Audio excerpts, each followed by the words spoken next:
Meanwhile, let's go to the US. President Biden says he's looking forward to getting back on the campaign trail next week after his isolation with COVID. Pressure mounted on the US president overnight when a Democratic congressman who described Mr. Biden as a mentor and friend didn't seem to recognize him at a D-Day event last month. Here's our North America correspondent Peter Bowes. The calls for Joe Biden to get out of the presidential race are not letting up. In all, more than 30 Democratic members of Congress, including 4 senators, have said they don't think he can beat Donald Trump. Seth Moulton, a congressman from Massachusetts, was one of the first to speak out after the president's disastrous debate performance. Now he's elaborating on why he thinks his longtime mentor and friend should step down.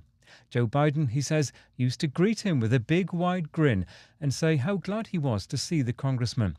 But last month, at a small gathering in France, he said the president didn't seem to recognise him. He says the incident led him to the crushing realisation that Joe Biden would be unable to defeat Donald Trump in November. The president, who's currently recovering from COVID, still rejects that conclusion. He insists he'll be back on the campaign trail next week. Peter Bowes, BBC News. Earlier I spoke to Katie Brzezinski, who is a political analyst and PhD research student at the University of Sheffield's Department of Politics and International Relations. The timing of Biden's COVID diagnosis has been really instrumental in allowing some of these Democrat voices to come through.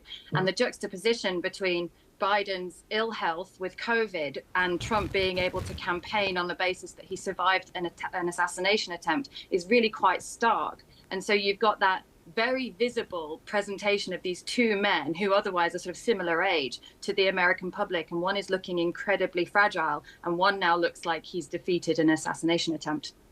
President Biden may see this as an opportunity to regroup, have a rethink and respond to recent events. I think he's going to want to. The trouble is that now you're starting to see these very serious, kind of quite high-profile Democrats come forward and take that moment of pause in the proceedings to vocalize their thoughts about it. None of these people want to see Joe Biden drop out of the race for policy reasons. This isn't the squad kind of talking about him not being radical enough. This is very raw policy, political sort of problem where they don't think he can beat Trump. And he's going to struggle at this point to make the case that he is strong enough, he's fit enough to not only beat Trump, but to then go on and do the demanding job of being president. And so you've got a two-stage problem. Can he beat Trump? That's the immediate problem. But then do people believe that he's strong enough to carry out the very rigorous, demanding job of being president? And realistically, there is less than 3 weeks to decide the answer to that question if they would attempt to make any kind of smooth transition. Well, and I think this is the key question for Democrats now, because they cannot afford and they will not want to have an ugly fight about who could possibly take Joe Biden's place on the ticket.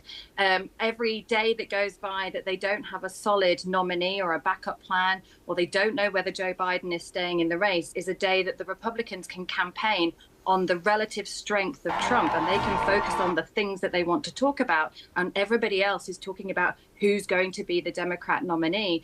And so the time really is ticking down now, and so Democrats behind the scenes will not only be trying to see if they can urge Joe Biden to move himself out of the race. They won't want to sort of wield a knife towards him, as it were. He's so well respected within the party. But at the same time, they need to get this in order so that they can have a sense of transition that allows them time to campaign on issues and not just on the person. So a look at Joe Biden's prospects there.